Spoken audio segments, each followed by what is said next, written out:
Okay. Welcome to the Modern Times. This is episode 1. I'm here with my really good friend, Keyani. I call him Kami. Kami's his nickname. We've known each other for quite some time now. We went to undergrad together. And this first episode, we are going to be talking about the book, The Culture of Narcissism. And Kami turned me on to this book. He told me about it, and it sort of encapsulates, or not encapsulates, what will be the word? I'd say encapsulates like what you're trying to do with this pod. Yeah, it covers what I'm trying to do, which is look very broadly at society and the individual. And Christopher Lasch, the author, he looks at these two things through the various institutions that make up society. So it seemed like he would be a good place for me as I'm going on my learning journey of like relearning things that I had forgotten and sort of just making sense of what's going on. He seemed to have done something like that back in the 79 when this was written. And his opinion was, well, I don't know if well received is the word, but the book was popular. And after skimming through, and I've read some of it now, a lot of it does resonate with me. But as I was mentioning to Kami, it is a challenging book for myself because there's a lot of concepts in there that,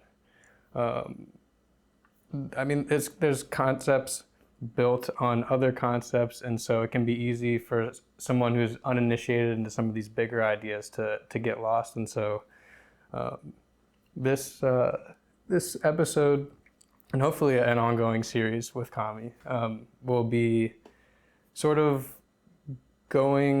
following the book and using Lasch's philosophy as a springboard, I guess, for my own ideas and my own opinions and my new knowledge base that I'm kind of building and formulating. So this will be this will be open-ended, and like I said, this is experimental. I don't know exactly if this is going to be the right format for this kind of stuff, or if this needs to be more formalized, because we could talk for maybe an hour and it's interesting conversation, but maybe it's not very useful. So that's something we'll have to figure out, I guess in the moment afterwards. And yeah, so that's that. I guess we can get started talking about it. Well, you lent me this book initially, and this is sort of around the rekindling of my interest in learning. I don't know if rekindling is like, I don't know if I ever had like a... You're in kind of, as the book covers, these formalized institutions, like that's what you think of as learning, and now you're at a later stage in your life where you're like, oh, I gotta like learn stuff myself. Yeah, no. I feel like I think I said this in the intro video, but I sort of felt like my opinions and a lot of things that I knew, I hadn't really wrestled with them so much. And that was a strange realization, to think that some of maybe my preconceptions, things that I thought I knew, were built on kind of flimsy undergirdings, I guess you could say. That's not a very comfortable notion. No. It's not. No, and so I'm hoping somehow I can tie my own personal narrative into this broader narrative, which I think would make sense given the subject matter. But yeah, that's kind of why I'm trying to learn more, very broadly. I'm just trying to learn. So yeah, how did you come across Lasch, first of all? So my brother's widow, Stephanie, she told me about this book. Actually, she told me about it a while back, and I, as per usual, wasn't listening to her. Mm-hmm. And then I heard about it on an interview with Anna Khachian, who's sort of an interesting I'd say an interesting intellectual. She's the host of a podcast called Red Scare, and I mentioned it to to Stephanie, and she was very displeased. She was like, "I've been telling you about this book for years," and I was like, "Oh, gee." And then she got it for me one year for my birthday, and I could not put it down. It's the only book I've ever read where like every single line is just like a mic drop. Like, it's one of the only books I've ever read that's like that. Yeah. And I think, as you said, kind of for the same reason that I love the TV show The Wire, if you've seen that, kind of The Wire similarly is a study of institutions. Like it starts with kind of like the police department and like various public housing complexes. It goes to like the Port Authority, to local politics, to education, and then finally the last season is the press. And it just covers like the decline of institutions and then how that affects people in their lives and the paths that they take and the decisions that they're forced to make. And yeah, this book, it's fire. It's so good. I don't know what else to say. It's just an incredible piece of social critique. And I think it's notable. You said it came out in 1979. Yeah. I would compare it to almost Ghost in the Shell. If you've seen that movie. I have to see it. Oh, you haven't seen it? No, not yet. Oh man, you watched all I know the me anime. of all people, yeah. But so Ghost in the Shell was made in the mid-90s, and it's about like AI and kind of automation. And so it's like more relevant today than when it came out. And I would put this book in that category. This came out in 1979, when a lot of the problems that he's talking about had really just started to crystallize. Yeah. Thankfully, well, not thankfully, but interestingly, in this copy, and I think in your copy too, Lasch actually wrote an afterword in the 90s where he sort of said that the message of the book is still relevant. It's still going on. Arguably more relevant than when it was written. Yeah, and that was in the 90s. We're in 2024 now? 2024. So, yeah, like you said, when you were reading it and like just bombshell after bombshell, well, when I mark up a lot of the things that are confusing to me, and there are a lot of confusing things to me in here because I'm new to a lot of these concepts, but I do feel like I'm underlining and putting stars next to a lot of things, like more so than in normal books. He packs a lot into very like few sentences, which is cool.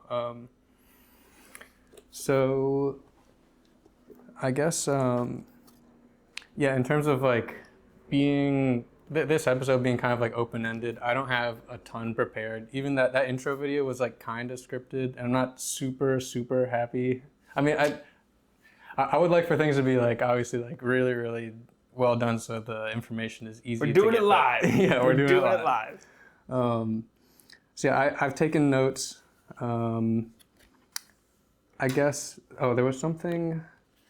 I wanted to make sure that I introduced. We mentioned the name of the book. We mentioned the author. I want to try and stay off my computer as much as possible, but I did write down some stuff just to give some context to the to this conversation. Let's see. So, 1 second. What we got? I'm just looking for the episode outline. Here we go. Okay, yeah. So Christopher Lasch, he was a professor of history at the University of Rochester. He died back in 1994. He published a number of books over the course of his lifetime, and the most well-known is this one, The Culture of Narcissism. Another well-known one is The Revolt of the Elites and the Betrayal of Democracy. And you've only read this one, right? That's correct. Yeah. I didn't want to, like I said, we're doing this live. So doing it live. I pulled something from Wikipedia just because I wanted to introduce this guy as accurately as I could. So I'm just going to read this brief description from Wikipedia. It says, and this is about sort of what his mission was, I suppose. He sought to use history to demonstrate what he saw as the pervasiveness with which major institutions, public and private, were eroding the competence in independence of families and communities. Lasch strove to create a historically informed social criticism that could teach Americans how to deal with rampant consumerism, proletarianization, and what he famously labeled the culture of narcissism. Bars. See. Whoever wrote that on Wikipedia is well said. Yeah, he just so brilliantly wove history, institutional analysis, and kind of the decline of American society, Western society even, but specifically America. He was such an incredible author at weaving those things.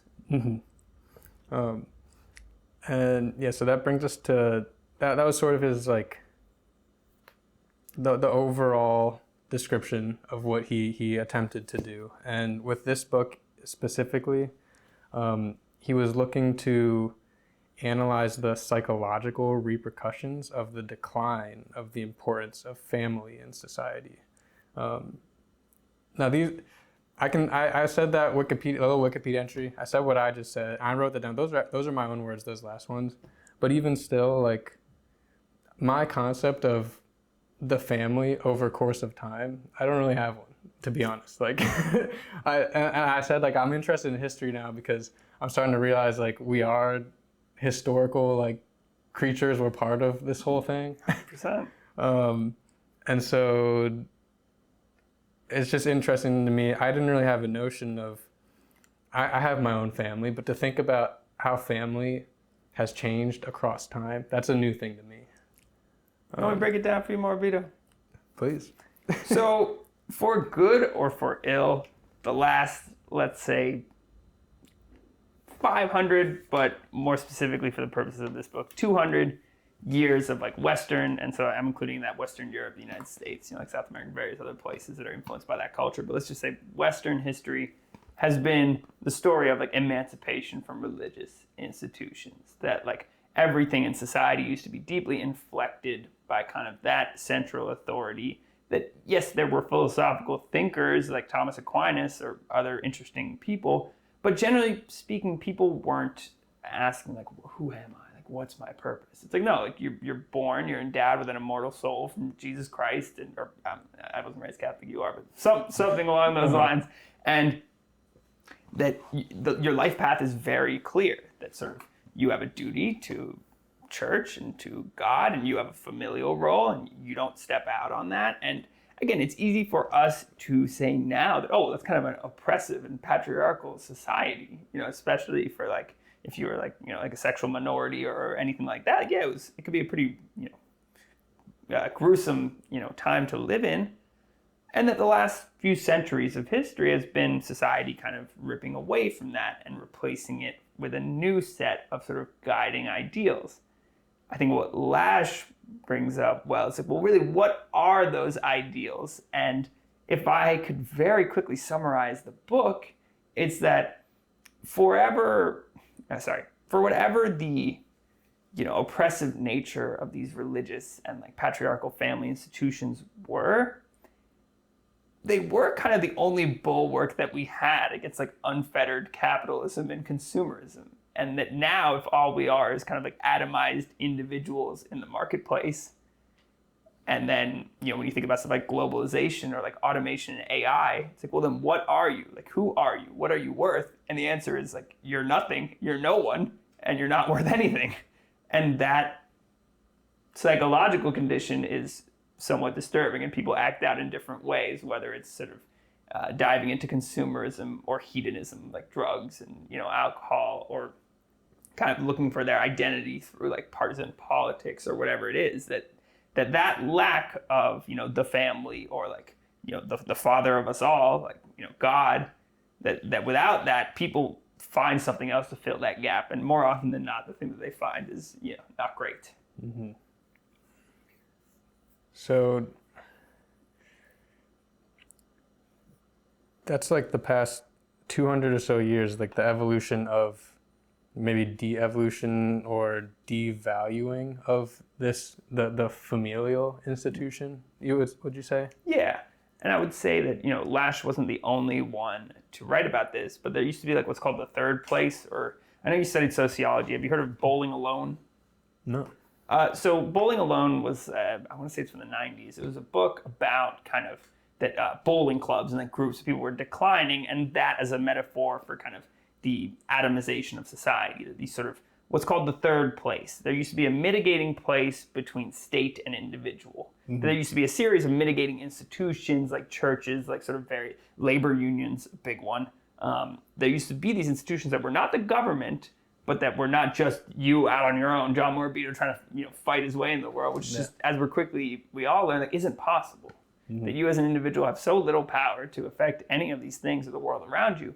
What used to fill sort of that chasm was, again, these sort of third places. And that as those go away, as you have the hyper-individualization of society, it's kind of, just each man a king, each woman a queen, and that can be a lonely and narcissistic existence. Dang. So I think obviously I'm fascinated by all this stuff, and I don't think it's just enough for me to like. Not that it's not enough for me to just learn about it, but I'm trying to figure out what of these bigger ideas in here, like how can they be, I guess, what's the word for like made useful? Applied, yeah, I guess. So I'm trying to think, like, I mean, on one hand, zooming back out to this show right now, I'm just trying to learn and get acquainted with the world and like how things are working, but on the other hand, I would like to share these learnings too. So I'm not entirely sure where to begin with something like this, like just talking about the decline of the family and these institutions sort of taking over that role, and then consumerism, and there was something else you said besides consumerism. Partisan politics. I mean, there's various. Just like the atomization of becoming like individuals. Like that seems to be a direction that is not such a great direction to go in. You started when you were talking about you kind of had weakly held beliefs and you want to challenge your assumptions. I think in America particularly, like one assumption we can challenge. And again, it's not black and white. It's a spectrum like everything else. But we assume like the most freedom, good. And it's like a book like this makes you think, like, well, freedom to do what exactly? Like, or as we look at American society today, like freedom to, like do a bunch of fentanyl and crash your car. Like freedom for what? Yeah. It's like, what is the purpose of that freedom? How is it being applied?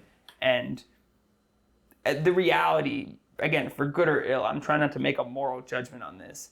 But when you look at these patriarchal societies of old, there was a lot of suffering, a lot of violence, a lot of oppression, but you certainly had less people falling through the cracks, so to speak. That you wouldn't just walk down the street of any major city and you see like super like messed up homeless people, clearly like on drugs or like severely mentally ill. No one's taking care of them. That when you had these kind of far stronger family structures, that was just not a thing that you saw. Right.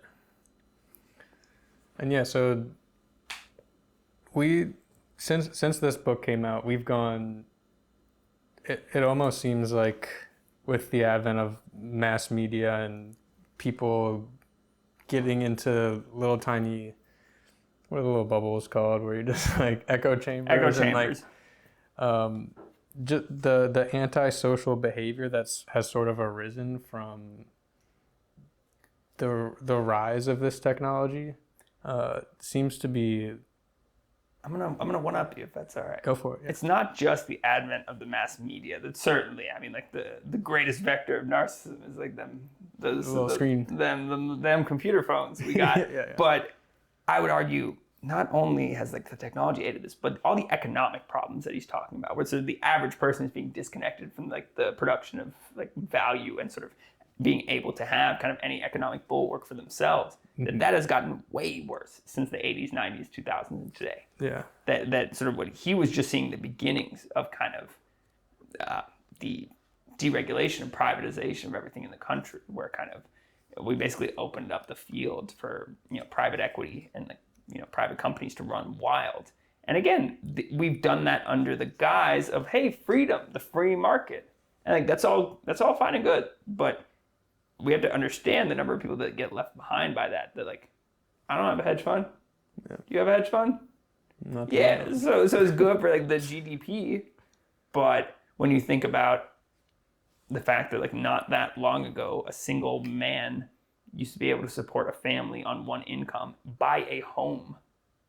Like, how far is that from the current reality of America? Right. Yeah, pretty far. Very far. That's what I'm saying. It's super far. And again, he talks about it in terms of, yes, economics, but then what is the psychological effect of all this? That in this society where it's the apotheosis of the individual, that what matters is like me, that naturally leads to like, yes, a form of narcissism where like you're kind of selfish and self-interested because that's what our system kind of, again, the idea of kind of the American system is fundamentally like, okay, we can have people's self-interest working. I mean, that's how our political system is set up. That's how kind of our economic system is set up. The idea that, okay, the competition of all these people's interests will naturally produce sort of the most equitable possible outcome. How true that is in the modern day, how true that was before. We can quibble with that, but it's a lonely existence. It can be a very lonely existence, and it can be like a very depressing existence. Yeah. So from what I mentioned at the beginning, either in the intro video that I did, or I think at the beginning here, is that society and the individual, it's a reciprocal relationship between the two. Society is made up of all of us individuals, you know? And so I'm trying to figure out what are these, I guess, what are the levers that we can pull to try and, I guess, fix either one, because one is going to affect the other. And if our society is made up of people who are, this is where my thought process breaks down a bit. It's like, if the people are good, society will be good. That's it. And when we have people who are suffering, then that influences society as a whole, and then it trickles back down in this like a sort of way. Two things. Yeah. First, I don't know how familiar you are with Margaret Thatcher. She was the Prime Minister of the UK. I only bring her up in as much as she is like sort of a perfect reciprocal for Ronald Reagan and like his influence in the United States. Okay. She famously said there's no such thing as society. That there's individuals, there's families, there's companies, but that society doesn't exist. And so I think when we think about, and she was, as much as Ronald Reagan was, kind of the architect of the modern system that we live under. And yeah, I think that's very telling, sort of that idea, because I agree with you, good individuals, good society, and I believe society exists. I just mean that the architects or the authors of kind of the current socio-economic and political system that we live under were explicitly saying, no, society doesn't exist. It's like you and yours, me and mine, and may the best man win. Yeah. And I forgot the question. Wait, no, something. I didn't society. have it. Oh, okay. So what do we do? You're talking about like it doesn't take any grand form of intelligence to be like, here's the problem. Look at the problem. Although again, I think Lasch does that better than almost anyone I've ever read. But what do we do about this? I think it is that third place. Sort of what are these if people feel completely alienated from the government, as I know many Americans do, where they don't feel like they don't feel like they have a say in what goes on in the government, and they feel disconnected from sort of the halls of power, which is not how our system was set up to be. But realistically, I mean, our system is set up the way it is for a reason. Like I don't think anyone wants to live in a direct democracy where like random people just can like directly vote. Like I don't want like my neighbor to have like the nuclear launch codes. You know what I mean? Like you definitely need elites. But I think this third place, these institutions, churches, unions, just community organizations generally, are the solution, both because they will allow for collective power for individuals to affect the political system, but then also they will give people a sense of meaning that sort of the other institutions that we're a part of can't. That, again, your job or whatever else you're a part of, like if you died tomorrow at your job, your colleagues might be sad and stuff, but like your boss will be looking for your replacement. Like you are fundamentally replaceable in that institution. Whereas at something like a church, at your family dinner table, Like I can't just like show up in like a wig in whiteface and be like, it's me, John. Like that's not how it works. Yeah. So your life's meaning is fundamentally going to be derived from these communitarian collective organizations where you are not replaceable, where your role is kind of rock solid. Yeah. That's really cool. I like that. And yeah, I wrote down my first note, third place is arrow solution. Solution. But I'm taking notes because I'm gonna try and formulate my own opinions because you're telling me all this really cool stuff. I'll probably watch the video back and think more deeply about a lot of these things. And then I want to be able to, say these things from my own voice. But yeah, I think that all resonated with me. I think that's a cool idea. I did come across this concept of third places before, with my like sociology background, if you will. I'm looking at the time right now. We should take a quick break, and then we'll be right back.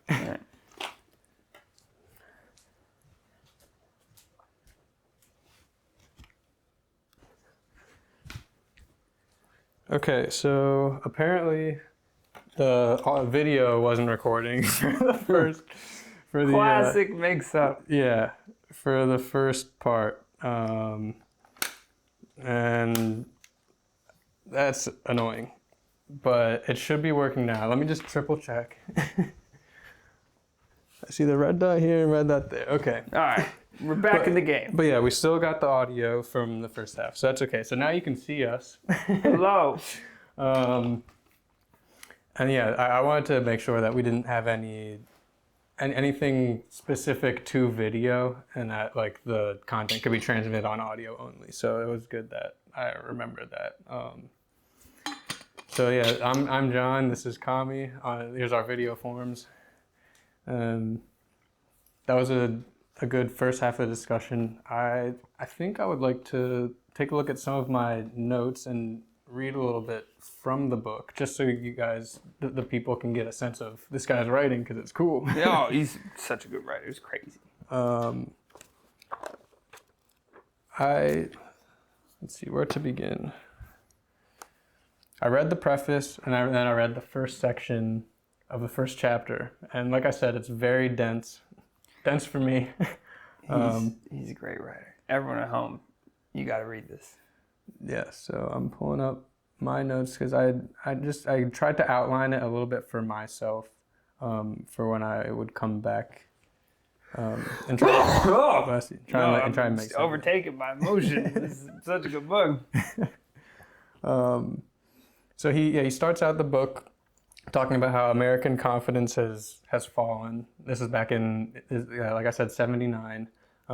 This is due to a number of factors, including the Vietnam War and whatever economic stuff was going on then. There was a period of severe sort of what was called stagflation, which hadn't been, I don't know that it hadn't been experienced up to that point, but that was the era in which it was coined, where you had both economic inflation, sort of the value of the currency was declining, and economic recession, sort of the amount of prosperity in the economy. Or there was, a recession, the technical definition is like 2 consecutive quarters of economic contraction, but when we think of recession, we think more like 2008, something serious. So in the 70s, they had both. It's like, can you imagine, John? Can you imagine living in a period where there's a lot of inflation and the economy's doing poorly? Could everyone at home imagine living in a time period like that? So yeah, it sounds like that was not a good time, to say the least. It was not a good time. And he starts off the book by saying that this, among other factors, led to general pessimism and a lack of confidence in the leaders at the time. And I guess maybe I should clarify, I don't think I read the subtitle. The subtitle of the book is American Life in an Age of Diminishing Expectations.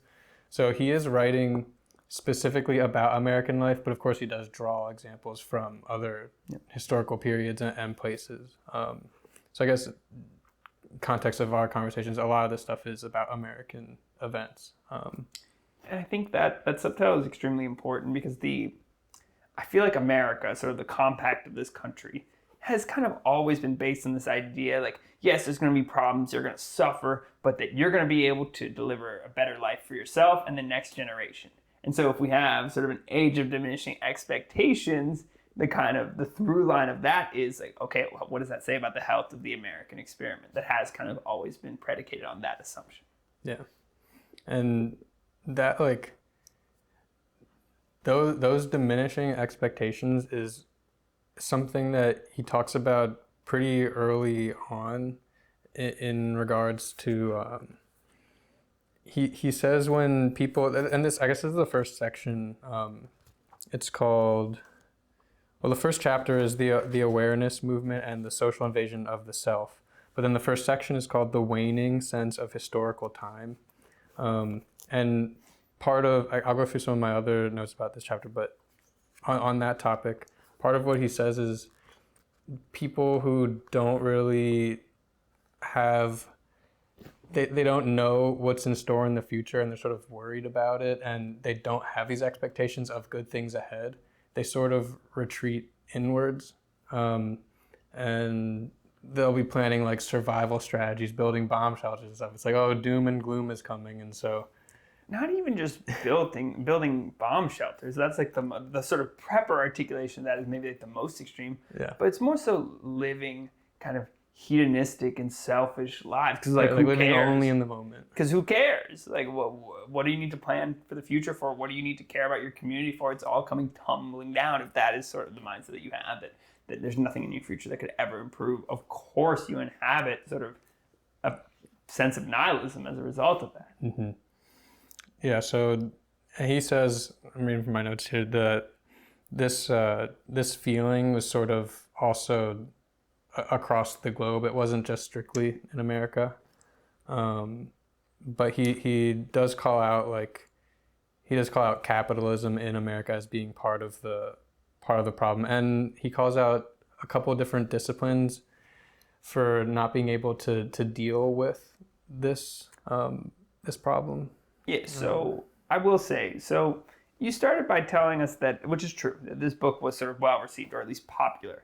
And that is true, but Lasch had his critics. And I think, and again, another one of the things I love about this book is, as you said, yeah, he does kind of criticize capitalism. I would argue in his conceptualization of things, I would call him, Lasch a Marxist. Not that he's like super far left guy, but just the way he conceives of like history and society is fundamentally like composed of like dialectical materialism and kind of the various precepts of Marxism.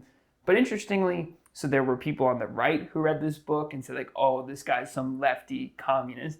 But then there were many critics of Lasch on the left because of some of the things that he was saying about kind of like libertinism or the ideas of the kind of the 1960s of like free love and these things, or even just like kind of the second wave of feminism. He had his critics within that movement too. Like he was hated by many people for these ideas. So yes, capitalism does enter into his crosshairs, or at least kind of unfettered, unrestricted capitalism with neither meaningful government regulation nor those third places to stop people from falling through the cracks. Mm-hmm. That's something that drew me to like wanting to read a lot of his stuff is this word that I learned recently called syncretic or syncretism. Syncretism, yeah. And correct me if I'm wrong, but that's just like combining a bunch of different viewpoints or a bunch of different things into one, rather than like just having a siloed philosophy. Is that right? So I guess when I think of syncretism, I think of specifically if you look at there's certain places in Brazil or in the Caribbean where like nominally the people there like are Catholics. But then if you look at their like worshiping practices and kind of like the garb that they wear, it's clearly, or if you've heard the concept of like voodoo or candomblé in Brazil, it's clearly heavily influenced by various sort of pre-Christian West African religions, because the people in these areas are broadly diaspora of like West African slaves who were brought over.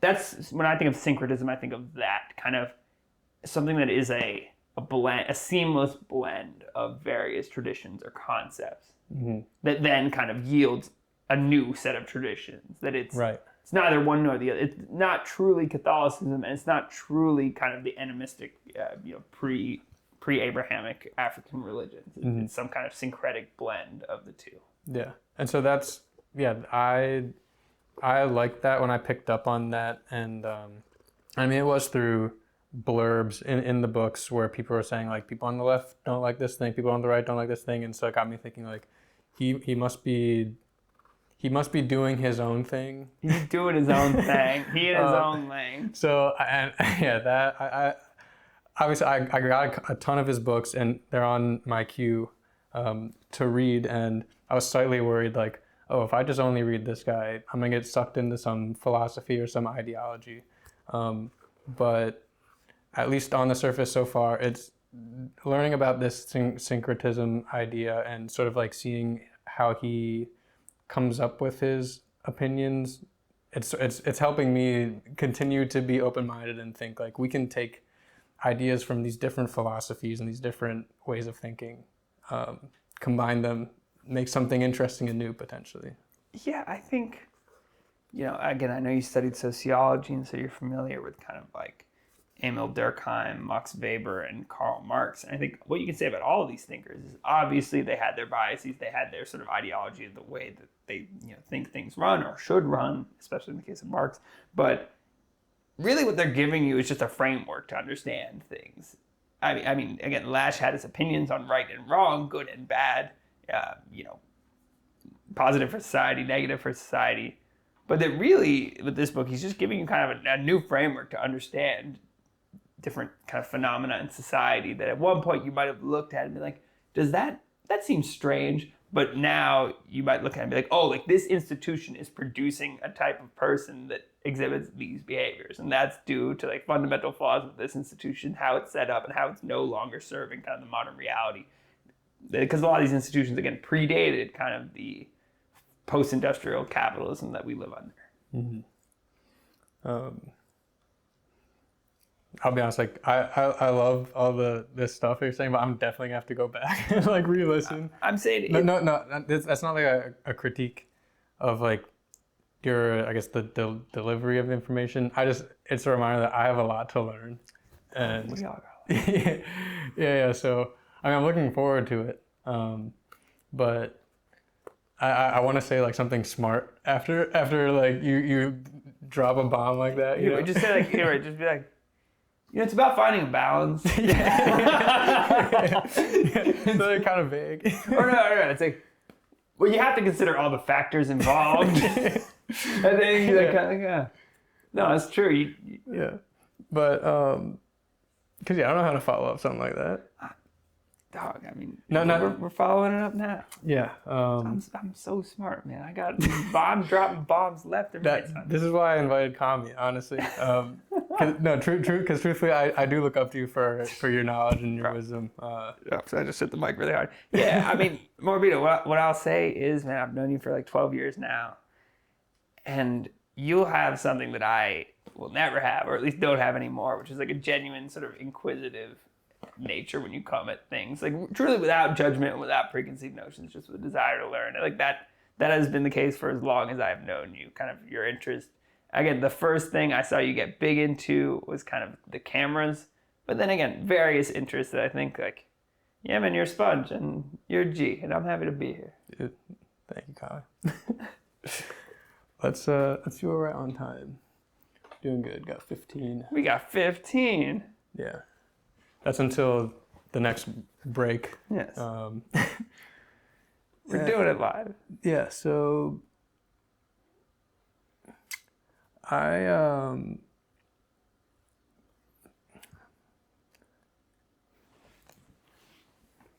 got the sections marked off, so oh yeah, we can start going through like specific kind of sections of the book if you're interested. Yeah, so I'm looking at my notes on my computer right now, and I marked off, since this book is so dense and there's so many interesting things, I've had to, for my own sake, mark off the sections and the paragraphs by number. So when I can revisit them, it's easier. And so I've got like, we just went through paragraph 1 and 2 roughly. You can see on 2, the malaise was felt internationally, progress of capitalism. So I have another bullet point, liberalism has failed. So I get, just before you say anything, there are these big concepts like liberalism, conservatism.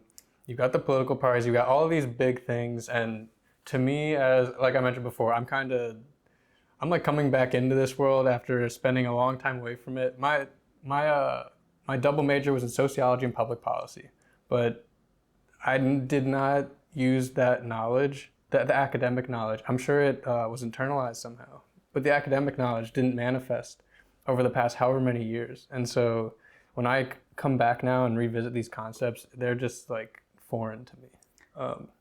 And so I just wanted to put that out there. So yeah, that liberalism, so you mentioned liberalism and conservatism. That's a different kind of liberalism that he's referring to. So, Okay. What you're saying is like small L liberal, like I'm a Democrat. Like that's what you mean by liberal, and then conservative, Okay. like I don't know what I mean, actually. Yeah, so that liberal, This is something different. big L liberalism, Okay. is like the ideology of the founding fathers, kind of like the real underpinning of like our modern Republican, like a republic, not the Republican Party, political system, as opposed to like the political systems of old, where it's like I'm the king and I'm the king because like God put me here, and like you're a peasant, and kind of liberalism was the idea of, again, putting the individual sort of freedom and universal rights, again, that you are conferred a series of rights, not because you're a king or a lord, and then these peasants are conferred a different set of rights that you, by dint of being a human being that draws breath, you are guaranteed certain inalienable rights. And like that phrase, even inalienable rights, like, oh, what does that remind you of? Yeah, it reminds you of,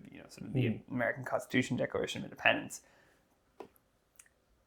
How true to its values liberalism has ever been, we could debate that. If you look at, like, for instance, those founding fathers, I don't know if a lot of them owned people Sure. who didn't have any rights. So it's Yeah. kind of, how true the promise of liberalism has ever been is maybe debatable, but that is, again, his point is that liberalism, these sort of ideas, and again, specifically that apotheosis of the individual has failed. And again, Lasch doesn't write about this explicitly, but just on that point about liberalism, it is worth noting that, like, just as these lofty ideas came into prominence, like the following centuries were like the greatest periods of human subjugation and genocide that humanity has ever seen. So it is an interesting kind of dichotomy there, I will say. Okay, yeah. So when I'm going through like this concept, it tripped me up. I wrote it there because I was like, liberalism has failed. What? I'm gonna have to. I don't know if like going through now and trying to figure out wherever I had the question in the book would be helpful. I don't know if that'd be helpful in now. It's probably something I need to do on my own and then bring up later. However you want to do this, dog. But yeah, I said he called out the disciplines. Oh, that he kind of calls out kind of whether it's like public policy expertise or even science, that these sort of what we used to expect is like kind of an objective set of knowledge. Because the understanding since the Renaissance was that like human beings were edging closer and closer towards like a totalistic knowledge of like mankind and then just the natural world and everything. And it certainly felt that way relative to like being a medieval peasant or like when like thunder claps, you like think, or you look at the edges of the maps and it would be like, here be dragons. Like they believe in all kinds of like made up stuff relative to that kind of scientific understanding. Or like you got a cold and they like put leeches on you and like drain your blood.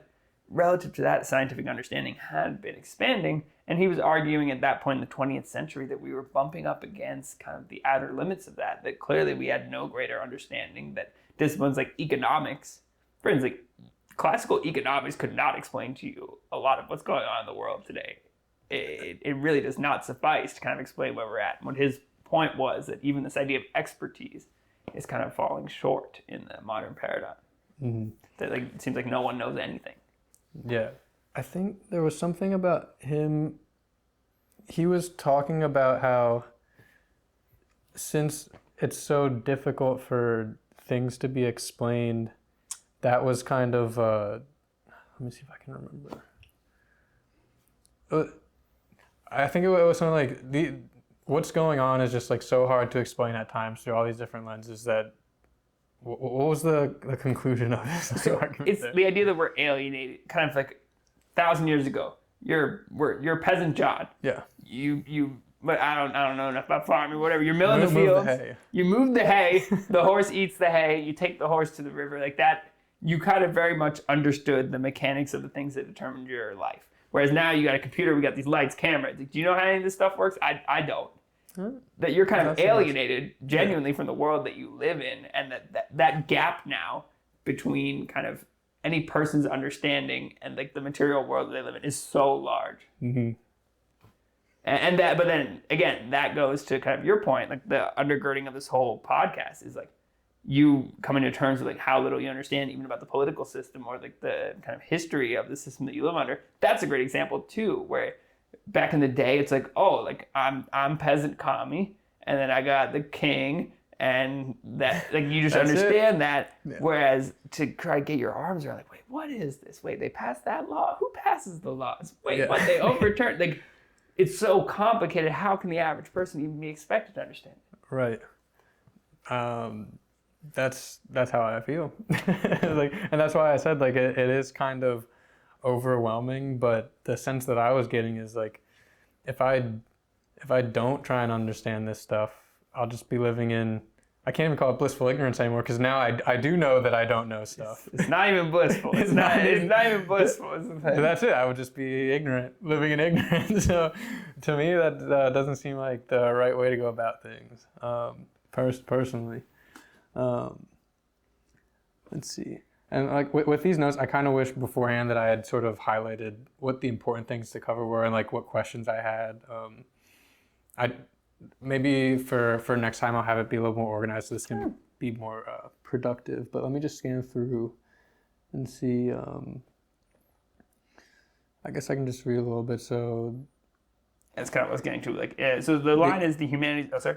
Yeah, no, the humanities have been demoralized by not being able to explain phenomena, social phenomena.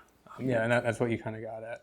And then he called out historians for thinking, I don't know which group of historians this was, but some were saying that it's a mistake to look at the past, and I guess because some cohort maybe thought that because we can't explain what's going on, we shouldn't even look at the past, because like, why bother? And so he was sort of arguing against that and saying that there's a lot to take from the past still, and there's a lot of lessons to be learned, which I agree with on face value. But it's more so I remember when we were in college, like I kind of liked a lot of classical and further back history. I remember friends of mine, they would say like, oh, like I don't care about that old crap, basically. Yeah. Like that's not interesting to me, or that like various sort of groups of people were marginalized during that time, so they have trouble identifying with that period of history, which fair enough, that's true. My counter to that would be, okay, we have important things to learn from this time period. And as we think about like the secularization of society and kind of transitions that we've made, it's worth asking, like, okay, what did our ancestors know? Like, because for instance, our ancestors didn't, generally speaking, I mean, who knows how good our records are, but our ancestors didn't have just like people dying on the streets and like no one taking care of them. Again, maybe that's wrong, maybe that's not true, but I just mean, as far as I know, in the kind of agrarian, like medieval societies, that just like wasn't a thing. You maybe had urban poverty, but that is commonplace. Like, what did our ancestors know that maybe we don't about like family? Right. For instance. Right. And also in terms of like discounting the past, we've got all those. I think about the things that I was fascinated in as a kid, which is like the Greek and Roman myths, and I just love mythology, and some of the events in the past. There's lessons that are sort of, there's like timeless human elements and timeless human lessons that we can learn from some of these things. You want a bar? Yeah. I find it interesting that in every ancient culture, again, whether it's like the Norse god Loki, Anansi the spider, Coco Pele, Lucifer in the form of a serpent in the Garden of Eden, that literally every culture had like a trickster god of some kind. That idea, they're like, oh, someone's going to try to get one, like some charismatic figure is going to try to get one over on you. Like every ancient culture had to have like a legend about that to like teach the children. Right. Like there are these sort of universal things that were expressed through myth that you see, again, across cultures that had no interaction with one another. Yeah. There's no possible way this was transmitted. Like, no, that was just an inherent, human thing that people arrived at. Right. So yeah, that's a perfect example. Like and so that's from the perspective of myth and the individual. But I mean, I guess yeah, that was a perfect example of there's still things in the past that we should not just discount simply because they were in a time that was different than ours. Guess we can, let's see. And yeah, I do want to talk about in the future, where obviously Lasch, I think, he's going to be kind of the vehicle for a little bit, but there's a ton of books that I found that I have on my little reading queue, and a couple of them are on mythology. So there's a lot of different things that I do want to talk about. And I'm not exactly sure why I was bringing that up. I guess because we were just getting into talking about myth. But I guess to my credit, by making the podcast so vague and broad and general about the individual and society, I'm able to cover all these things. But I think it is still scoped enough to where there is a through line of conversation to be had. That's my impression. If that ends up not being the case, then maybe we have to. It's the case. Don't listen to them. They ain't paying these bills. I guess I don't want to cut it too close to the next time. So we can reset. Another quick break.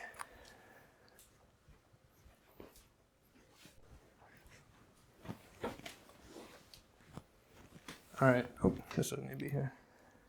So we're back, and I think we were meandering a little bit towards the end into talking about the myths. I mean, not meandering. It's okay that we're strolling joyously. Yeah, but stopping to smell the roses. Yeah, we're going through some of my notes from the preface and that introduction section, and I wanted to mention, I think for future conversations, maybe it would be better if I had marked out the particular topics. This was like a note for future reference. Because I've got my notes kind of scattered a little bit across all these different places. So note to self to get a little more organized about that. But let me see where we left off.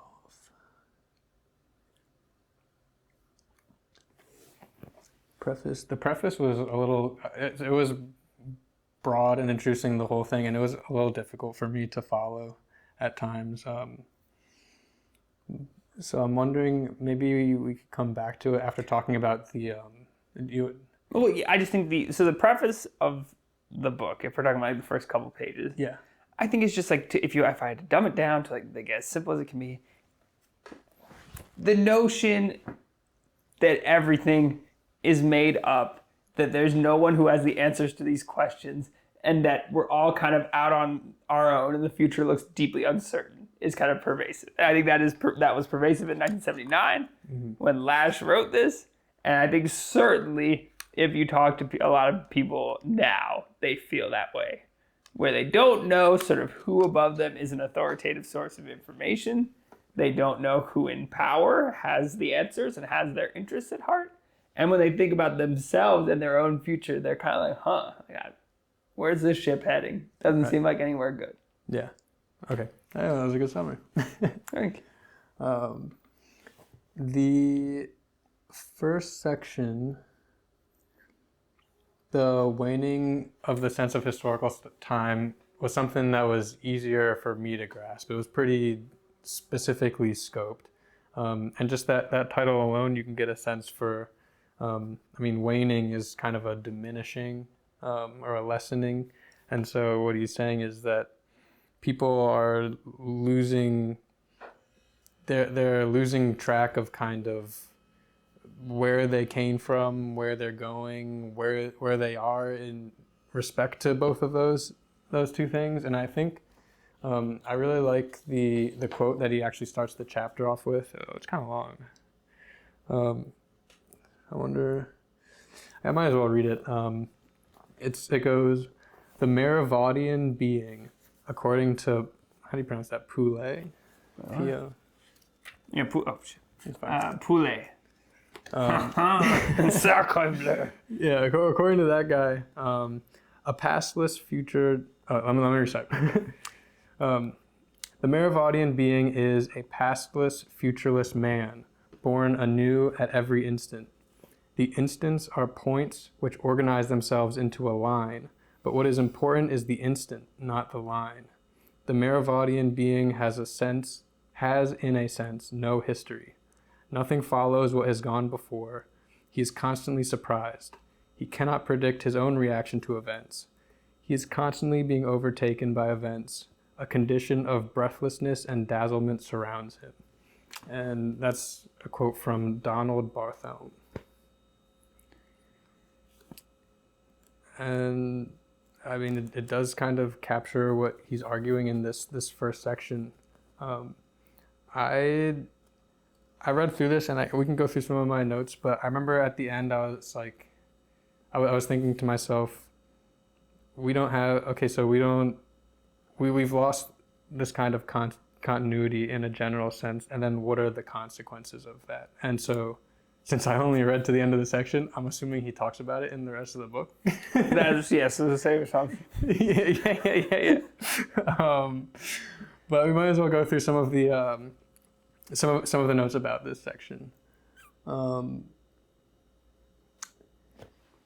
So he starts off by saying that all the disasters and catastrophe of the 20th century made people retreat and turn inwards. That was his observation. And then people felt this despair about their ability to change or even understand what is going on in the world. And so that was also one of the reasons why they sort of turned inwards towards personal growth and health. And we have one of my personal notes here. I said, the retreat inwards is due to the lack of understanding of society and being overwhelmed by the sudden global village and resulting future shock, like being knocked over by waves at the beach over and over again. And those are two terms that come from different places, from other books that I'm planning to read. The global village is a concept from Marshall McLuhan. And it's the idea that once the world got connected by technology, we became, well, a global village. We became, we became all connected all of a sudden to all of these people all over. And future shock is a concept from a book which some people have said is like that the culture of narcissism is a spiritual predecessor to this book called Future Shock.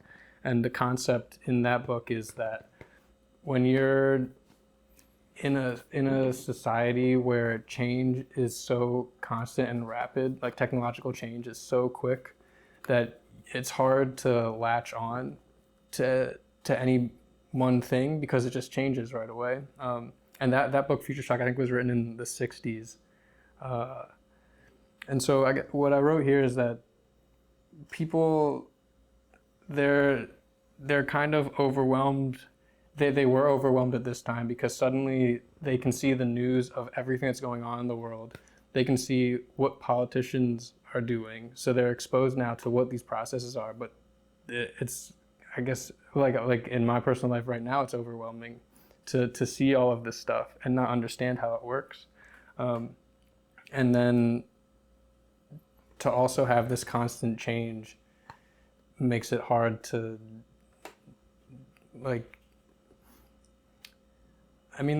the constant change makes it hard to, like I said, latch on to anything. And so I guess I need to think through what this means for me. Imagine, instead of John, you are your ancestor, Giancarlo, from 1,000 years ago. Yeah. You're a shepherd. Where's your family from? Where in Italy? Calabria. Awesome. So you're a shepherd in Calabria, 1,000 years ago. Giancarlo the shepherd. So you were born, you can't read. You were born and you were told by your father, hey, you need to take our sheep down to the river, they need to drink the water, and if a wolf comes, you need to scare it away. If you don't do that, We are all going to starve and die. Life is very simple, just so to speak. I mean, you could think of that now as not a life that you would desire, not a life that you would want. But think about how simple that is. Think about all these sort of ennui and kind of like the questions of like, who am I? Am I doing enough in life? Kind of the questions that you or I might ask ourselves. Giancarlo did not ask that. Giancarlo knew that he had a family. He had his village. He had sort of the religious institution that he was a part of. He had, again, he lived exactly like his ancestors 500 years prior did. And as it turns out, exactly pretty much the way his ancestors 500 years in the future would. That there was that continuity of kind of he knew. And again, I'm not saying there weren't wars or time periods in that life that seemed apocalyptic, like the Black Death. But that there was a certain simplicity and a certain groundedness and a certain continuity that must have been comforting. And I want you to think about Giancarlo and sort of his, again, can't read, relatively limited. He's probably never been further than 5 miles away from the village he was born. Now imagine when he went to church and he saw like the stained glass and the choir singing. Imagine what a transcendent, what would it take to have you feel that much like dopamine today compared to Giancarlo who'd walk into this church and just be like overtaken in a way that I don't think you or I could even comprehend. Yeah. It makes me think of how I have some kind of an idea brewing where, and I think it follows the tangent that he's going on, where maybe not, we've got all this technological change that is good, but that that sense of continuity has been washed away by just like information overload. I guess it's that like the information overload, that future shock. It seems like we haven't caught up as individuals to where technology has gone. It almost like it feels like it surpassed us, and our way of living within this new technological society, it's just been like overtaken. I'm trying to make sense of it now as we're talking. It's gotten out from under us. That kind of things are changing faster than the individual communities can even perceive. Or I feel like theoretically there's a way to live in this kind of society where we do still have the value and the benefit of this historical continuity that Giancarlo experienced, but it seems like that's been eroded. Or we aren't even aware of it because we're so bombarded by news and images on screens. Yeah, I mean, the technology portion, again, is definitely accelerating everything that Lasch talked about. But I will say it's also just like a cultural and sociological phenomenon too, where like that person, Giancarlo, like carried with him just things that you fundamentally don't, that you or I are more deracinated kind of individuals living under the form of capitalism that we do, that when even our sense of self, like our identity is so much more comprised of like our interests, our desires, our personality quirks. We don't think of like posterity. We don't think of like, this is my bloodline. I come from like this tribe, this clan, that, I have a duty to carry on this tribe and then identify with this religion, and sort of things that really not that long ago were like the average person's like greatest senses of meaning. She gone now. We don't have that anymore. And so like, as deracinated kind of individuals, it's just fundamentally different what we carry with us as like our purpose in life, but also just our conception of self. Mm-hmm. But that like this historical sense of continuity, it seems like it's gone for a lot of people, but it's not something that we can't get back. Like, because I think I guess I got super lucky. My dad and then his mom, she saved a lot of our family history, and my dad, he was over here recently, and we were going over some of it, and it's so cool. And I got to see my namesake, John Stroman. He fought in the Revolutionary War, and we have like a historical record of that. And I have somebody who was in the Vietnam War in my family, somebody who fought in World War II at the, I wish I could. the Battle of the Bulge. Oh, yeah. He died in the Battle of the Bulge, and so like there's all of this amazing historical information that I guess I'm lucky and privileged enough to have had passed down to me that to me now I feel more connected to that. But I guess the question is that does that now define me? Has that changed me somehow? I think maybe it has. I do feel a little more, well, obviously I feel more connected to history now that I know what my ancestors have gone through. And personally, it does feel kind of motivating. No, 100%. I don't know how unique that circumstance is that you guys have that history. I certainly think it differs from person to person and sort of from family to family, kind of how much that has been inculcated in the people. And then obviously, again, there's just how important that is to an individual. It kind of is up to them and how much they want to educate themselves. But certainly not that long ago within human history. Like, it wasn't even an option. Like, of course, you were just steeped in all of that because that was just, like, all you knew and kind of what you were taught from the youngest possible age. Mm-hmm. So he's an advocate for this sense of historical continuity, but I think maybe for different reasons too, potentially. Not just the personal knowing about your bloodline, but knowing about the bigger picture of what we were talking about before with the old myths and these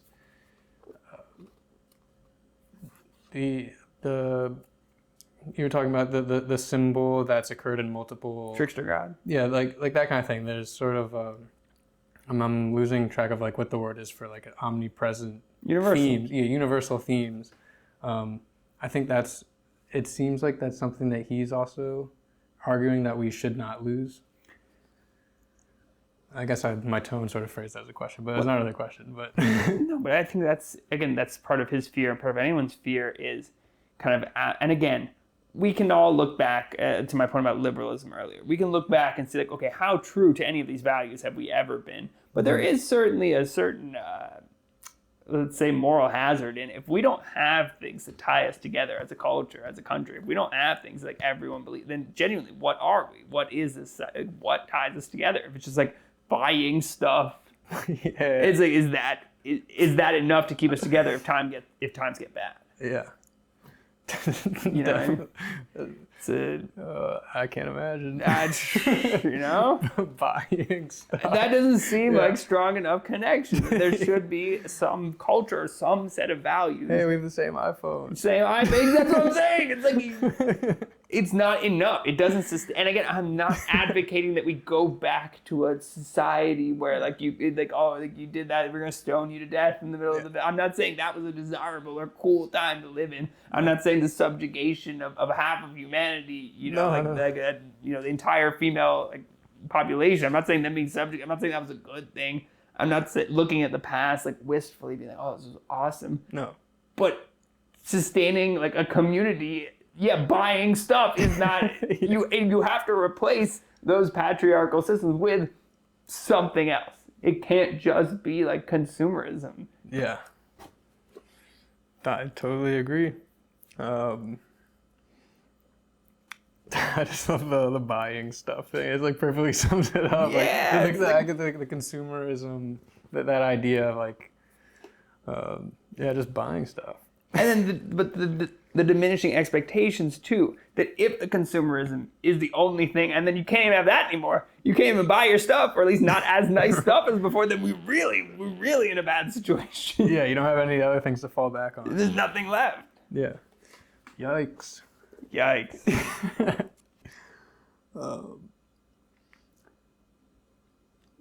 so it seemed like he wrote this in 79. He was calling out these in one place he calls it the awareness movement. He calls it the consciousness movement. I saw online it's referred to as the me generation. A lot of this self-centeredness that came out of the rise of consumerism, and it's to me it seems kind of interesting because I guess the Industrial Revolution and then the ability for us to accumulate wealth and goods like that was an awesome thing, and then it kind of went too far, I guess you could argue. I don't know about too far, but it's sort of, I mean, people just seem to, I guess, get obsessed with things and materials. Yeah.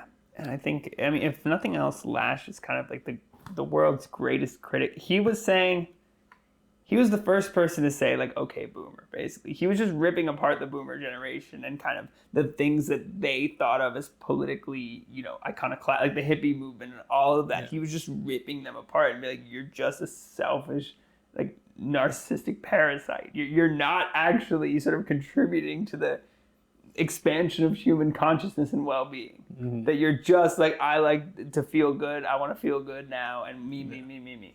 Yeah. And to bring it to present day, if you think, so I don't even know where to begin with talking about how, like, where we are along this thread of consumerism and selfishness. I mean, you have to look to technology, because that's one of, like, technology and media, it seems like the defining things of our era. And my gut impression is that it's sort of fed into the narcissistic, what would you call it? Yeah, the narcissistic trait. Culture. The culture. The culture of narcissism. Yeah.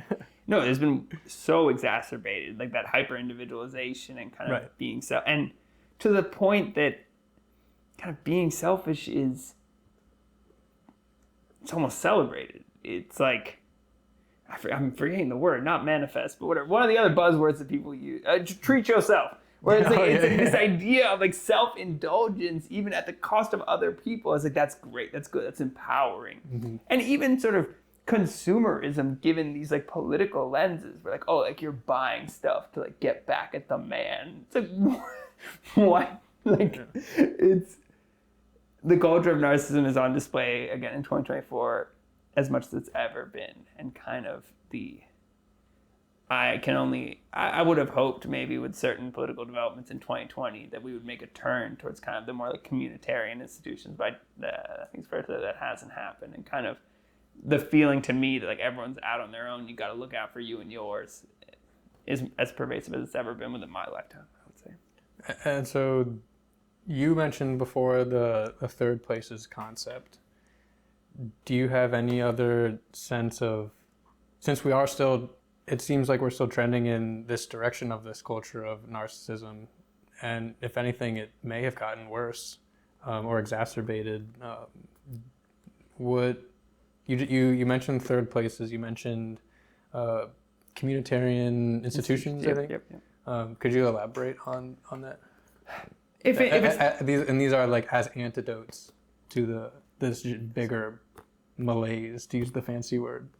So yeah, I mean, if in our modern secular age, it's not religious institutions, that's fine. Even though I think those, I personally have no stake in them, but I think those offer a specific kind of salvation, for lack of a better word, that maybe other institutions don't. But we have to have communities that are connected from something other than like a series of individuals that all pay taxes. Yeah, like, it can't be just that. And again, these third places offer, again, a sense of meaning for people, but then collective bargaining. That, hey, we're a group and we have interests and we want to articulate those interests upon society, upon the political system, to the betterment of our lives. And that is, when I think about what is real democracy, it's that. I don't know that necessarily, like, in November, you go vote for the president. Like, yes, that is democracy in a fashion, but like, you're just one guy, I'm just one guy. Like, I think real democracy is when sort of groups of people, whether it's, again, like a teachers union, a community organization that whatever, like cleans up the parks, whatever it is, that these are people with skin in the game. They have sort of a desire for the kind of life they want to live, the kind of community they want to live in, and then at the broadest level, the kind of society that they want to live in, or even world that they want to live in, and they are able to collectively pool their resources, pool their sort of intellectual capital, and try to actualize that. And again, I think you see good news and bad news here. You see kind of examples of, and I remember in late 2021, you kind of saw like a more sort of powerful labor movement than you ever saw in this country, where people were like, yeah, no, like we don't want to go back to the office, or whatever the sort of the organizing principle was. They got broken up pretty brutally, like all those kind of pushes, or even like the Reddit, the Wall Street bets, where you see people just kind of pooling together, not even for most of them like to gain a bunch of wealth, but just to intentionally sink what was it, Melvin Capital, just to show them like, hey, like the unwashed masses have a say in how things work. And if that's not true, if the average person doesn't have any say, then why not be narcissistic? Then why not just give into sort of hedonism and self-indulgence if nothing you do is ever going to have any effect on bettering the world? Right. That was really well said. That's why I invited you. A lot of truth in that statement. A lot of truth. No, it was, yeah. Oh.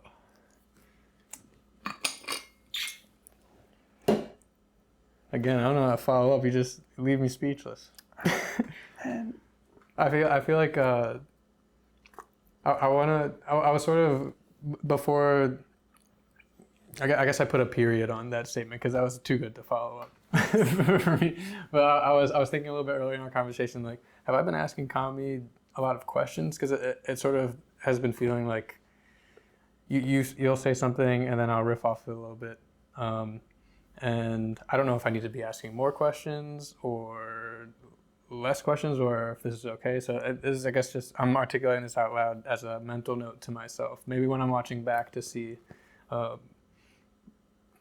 should I be more like poking more in? Because there's a lot of stuff that you're saying that goes over my head. I get the general picture, but if I was to like pick one particular word that you said, I would have to think a lot about it, So I'm wondering, and like I said, a mental note for myself, if I should like interrupt these incredible speeches to try and for my own learning, or as I'm saying this now, I feel like maybe I don't need to do that because I don't want to interrupt. And we're recording this obviously, so I can go back and I can do learning on my own time.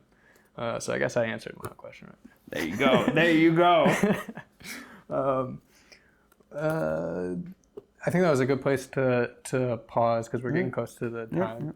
And also I should have mentioned I don't know who's going to be wondering like why are we taking so many breaks or whatever, but my camera, I haven't figured out I can only record in 30-minute increments. As you said, when you hook it up to the computer, it's not. Though, yeah, right? if I hook it up to the computer and use some program that I haven't learned, then I'll be able to do that. But I didn't have time to figure all that out, so we're taking breaks. But breaks are cool. Breaks are good. Yeah, so we're gonna take a little break.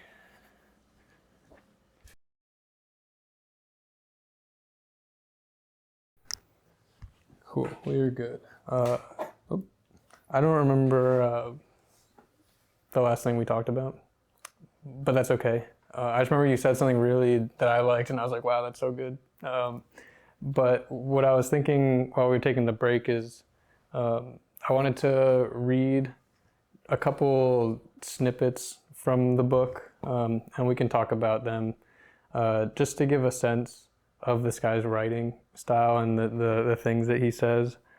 I feel kind of, I guess we're a little ways into this show right now, time-wise, and reflecting back on what we've already done. I'm obviously having a lot of fun talking about this stuff, but in some ways I feel like the learning process for me might take place afterwards in reflection of the things that we've talked about. Because I was mentioning, like, should I be asking you more questions? How should I be structuring or thinking about things? And I guess I'll figure that out as we go. But let me read. Oh, I guess before I read some of these things that stood out to me, I took a note from the afterword where Lasch mentions some of the. Oh, so yeah, in the last section we were talking about kind of communitarian institutions, third places as being an antidote to this larger problem. And the way that he phrased the antidote, like what he sees as ways to make this issue better, is to focus on altruism and civic spirit. Those were the two words that he used. And I underlined that because this whole time I'm reading like, okay, here's all the issues. Here's why everything's bad. I'm wondering like, what is he going to say as to how we can make things better and how we can improve. So altruism that's just being good, nice to people. Is that right? Or is it something a little bit bigger? It's almost something closer to charity, where like you are, but again, I'm sure Lasch would have his criticism of like the modern sort of like charity industrial complex where you have like these billionaires who like are running these like Bill Gates was supposed to give away all his wealth like years ago. He gets richer every year. It was separate podcasts on that topic, but altruism is more like you're doing good things for people with the expectation of nothing in return. Got it. Okay. And then civic spirit, that is what exactly? The idea that we're all in it together, kind of the antithesis of that Thatcher quote that I talked about, where there's this notion of a civic virtue, which goes back to like Aristotle, Plato, and kind of like the classics, but civic spirit would be just that we are in this together, that you and me and everyone in this, they can't see, but out the window there, is in it together, and that our fortunes are tied, even if, some people might be richer, poorer, smarter, dumber, etc., but that we are a community and that the collective well-being is something that's important and that everyone should care about and contribute to. Mm-hmm. I mean, that all makes sense to me. I know that this guy clearly has thought about it a ton, and so it was interesting to see like, okay, these are some things that he's pointing us towards, and I guess over time I'll try and figure out what I can do in my own personal life to contribute to stuff like that.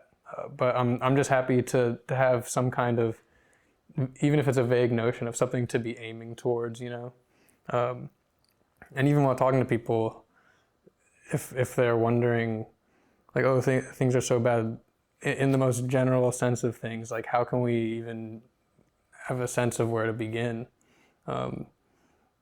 These are some places to start. 100%. I mean, you have to, I wouldn't call myself an activist, and I think I'm as much a example or a victim of the culture of narcissism as anyone, but certainly in my interactions with people, like on a daily basis, I try to like crack jokes or whatever it is, like whether it's the cashier at the grocery store or like my friend of, over a decade, just to remind people of like our collective humanity, because I think that's something that was really lost, especially during kind of the peak era of the pandemic. But right, that there even is this thing called society, and that there are, is our connection between strangers like only that like if we hurt each other the cops will come, like, or do we have some greater connection than that to the people around us? Yeah. I mean, even here at this apartment complex, I have neighbors moving out, and we would talk every now and then and say hi, but there was like rare occasions where they would come out to that common area, have some food, invite me, and that was just a nice thing that they didn't need to do, but we got to bond a little bit and just talk about human things, but it's very easy just to stay in and do nothing, and that doesn't seem like the way to go. No, and I think if you look at the epidemic of loneliness that's hitting like young men particularly hard, but let's just say young Americans, it's this idea, okay, we don't have that sort of community. You don't live in a village anymore. So then where do you make your important connections with people? It's like religious institutions if you got them, educational institutions, and then professional institutions where you're working. Mm-hmm. Like that's where you make your meaningful connections. And so if you don't have the religious institutions anymore, you're not in school anymore, and then how deep a connection you can truly make in a professional institution. I mean, I've made them. I don't know if you have, but let's just say that is a place where making real connections can be perilous. So it's the idea that people are lonely. People are just like actually not spending as much time. You might be spending time around people. You might be in the office and there's someone there. You're on the bus. There's people around. But in terms of like when I say spending time with people, I mean like people that you're connected with, who are you're close with, you're affectionate with. That people are just doing that less into their adulthood. And if they're not having children of their own or getting married, then it's like the level of loneliness and therefore narcissism that society experiences is like, I don't know that we've ever seen this before. And to zoom it back out, those are personal. We feel those things as individuals, and then they're sort of propagated by societal conditions and these social institutions. He mentions, there's one example. Let's see, did I mark it here? I don't know if it's one of the ones that I marked, but it was about just about bureaucracy and how the trend that he observed at the time was workplaces were more about showing face and appearing and appearances and all of this stuff rather than the actual getting the work done. And so if you have businesses and just like high level, that's the aspiration in this big institution of like work and job is these sort of vanity like values, then that's gonna have a personal effect too. 100%. I mean, that is something that, again, like Karl Marx, among others, talked about alienated labor. That, like, in the way that the peasant understood, like, milling the grain, it's like our labor is so much more abstract than that. Like, what the value that we are conferring is so much more complicated than that. And yeah,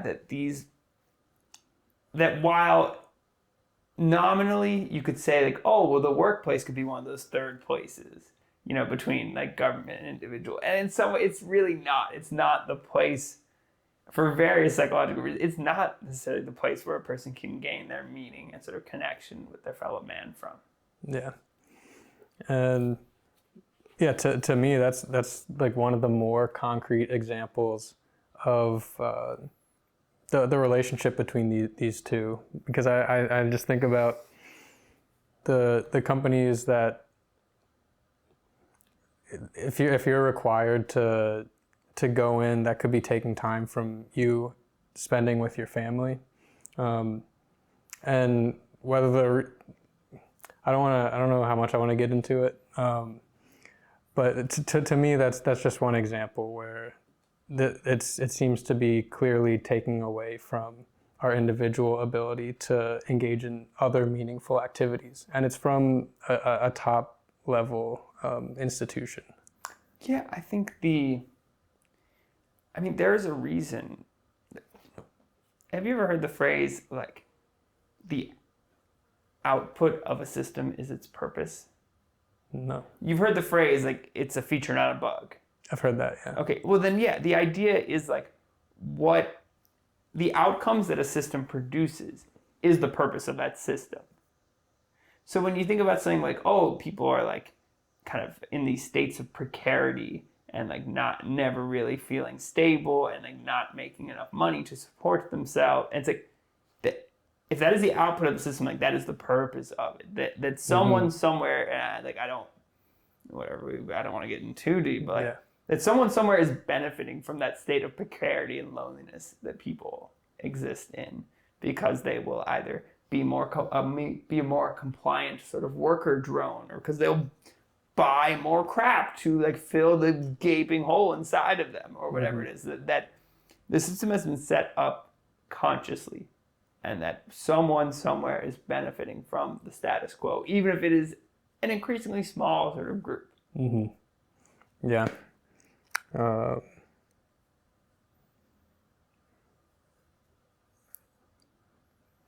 I agree. Yeah, no. I mean, yeah, it makes sense to me, and definitely something I'm gonna be thinking more about. If people had free time and people, like, knew their neighbors, it would only be a matter of time before they were like, like, this and that problem, like, we should probably do something about that. And there are just people with, I don't mean to, like, get, like, tinfoil hat, like it's one group of people. No, it's various interest groups at various levels of society that have a vested interest in that not happening. Yeah. Yeah, and that's kind of frustrating. Yeah, To say the least. it is. Uh, Like, you know, the DJ Khaled, like, they don't want you to win. yeah. It's like, well, they want you to be selfish. Like, they want you to be in the culture of narcissism, because if you're only thinking about, you know, your own stupid problems and your own needs, you will, by definition, not be looking outward. Yeah, you can't think about the other issues.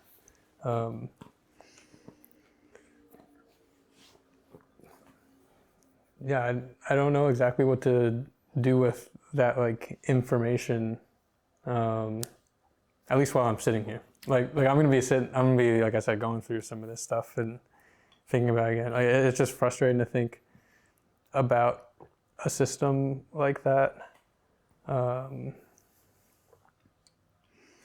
losing a little track of where that started. I was talking about like bureaucracy and like concretizing. I was rambling about something I can't really remember.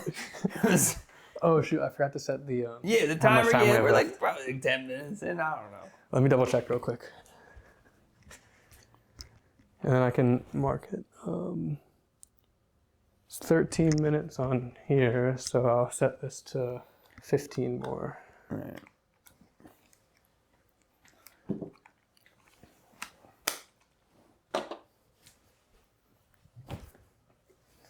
I think we've almost been going for 2 hours. Yeah, almost. So that's awesome. I can feel my brain slipping. Yeah, we can take this baby into the station. Well, let me. In my annotations here, I've got blue bookmarks for things I kind of, I guess, starred or found interesting that I thought were worth mentioning. I have a double star on the final paragraph of the afterword, which I guess is the Double star? yeah. His afterword is an essay that he wrote. Afterword to the Culture of Narcissism is an essay he wrote from 1990. So the book had been out for however many years. 11 years. 11 years, and so this is I'll read it. The last paragraph of the afterword. Our growing dependence on technologies no one seems to understand or control has given rise to feelings of powerlessness and victimization. We find it more and more difficult to achieve a sense of continuity, permanence, or connection with the world around us. Relationships with others are notably fragile. Goods are made to be used up and discarded. Reality is experienced as an unstable environment of flickering images. Everything conspires to encourage escapist solutions to the psychological problems of dependence, separation, and individuation, and to discourage the moral realism that makes it possible for human beings to come to terms with existential constraints on their power and freedom. Come on. Come on now. Lasch brought the heat, like every line. It's so good. It's so true. Like, as you were saying that, I was just like nodding along. I wanted to make like church sound like, amen. Like, it's so good. He's such a good author. Even to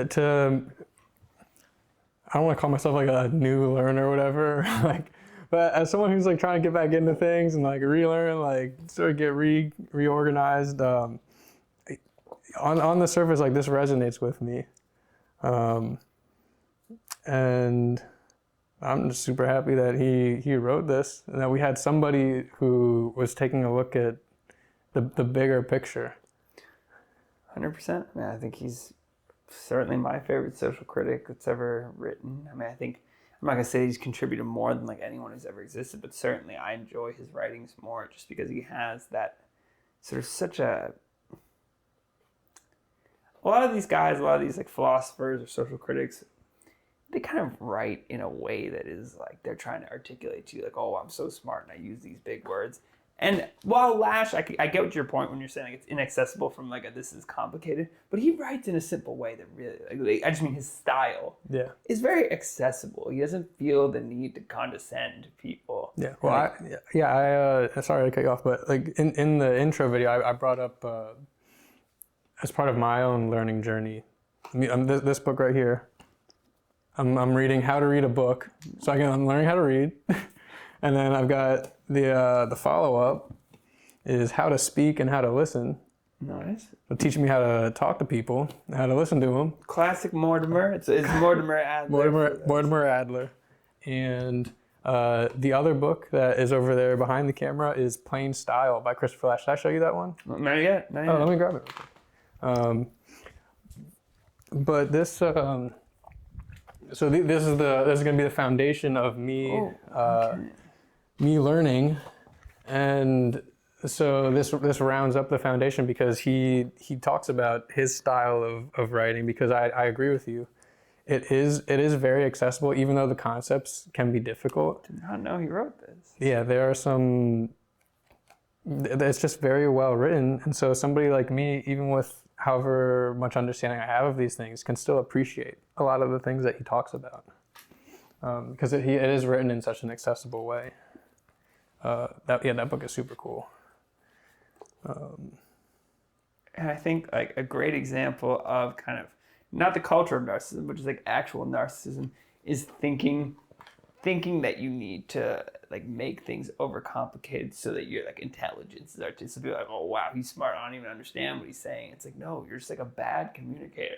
Yeah. If what you're saying is so complicated that people don't understand, you're just like bad at your job, which is conveying things to people. Right.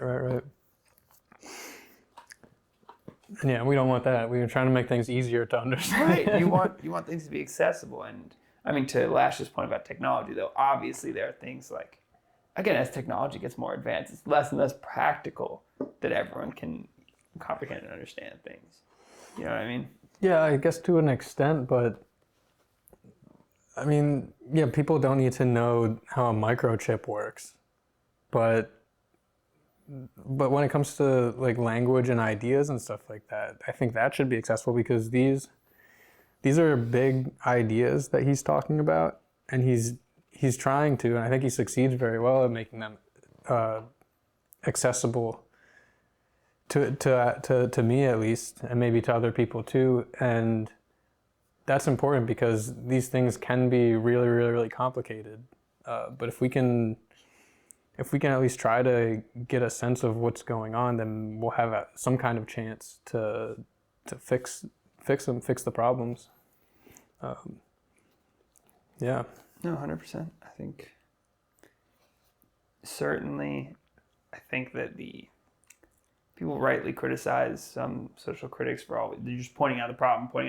What are the solutions? And maybe you could, to some degree, criticize Chris Lasch for that. But what I will say is, without kind of the diagnosis of this book, because if you just say it's the economic, because like there's some left-wing guy who will be like, oh, it's just the economics, and if we fix the economics and make everyone equal, like everything will be good. That's clearly not true.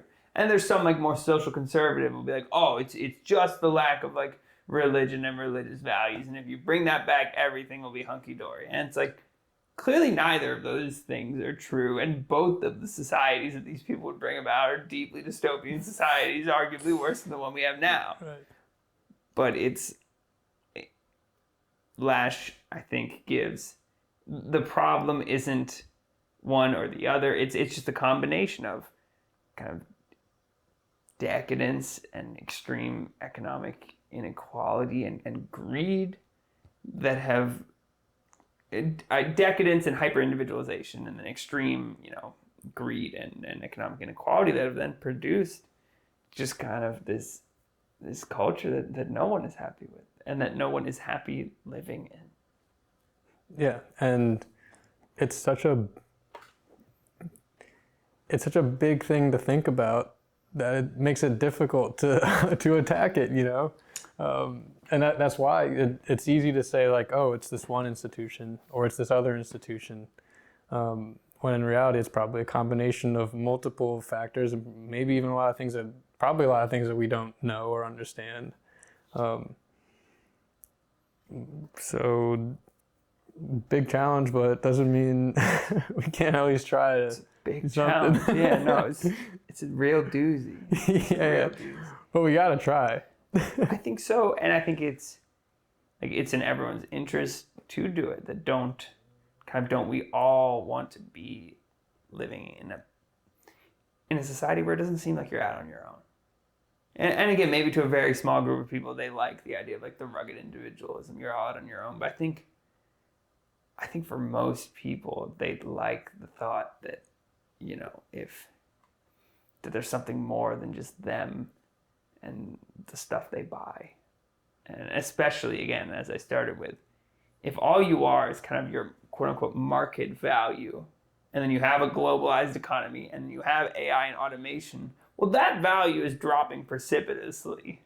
So is that really like no, I think we should say that human beings have a greater value than that, and that human society should be more than that. Yeah. Yeah, I think that was a good place to finish. Yeah, I think so. All right, well, Kami, Sir. thank you so much, man. Oh, it's such a pleasure. This is awesome. Reining in the first episode of the show. I couldn't be happier to have you. No, it's great. A lot of fun, man. Yeah, we did have a couple of technical glitches. Hopefully everything comes through at the end. But like I said, I don't have like I said in the intro video that you haven't seen yet, I don't have a explicit upload plan or schedule with this kind of thing. So it'll probably be a little ad hoc, but this style of conversation I really like. And I also want to complement it with more formalized interviews with, I think I more mentioned... More serious people. Yeah, with more... No. Well, they're going to be more topical. So I want to prepare questions for them. But I think there's going to be value in having both formats. I think that's about it. I don't know if anything else needs to be said. Oh man, let's get some lunch. All right, let's get lunch.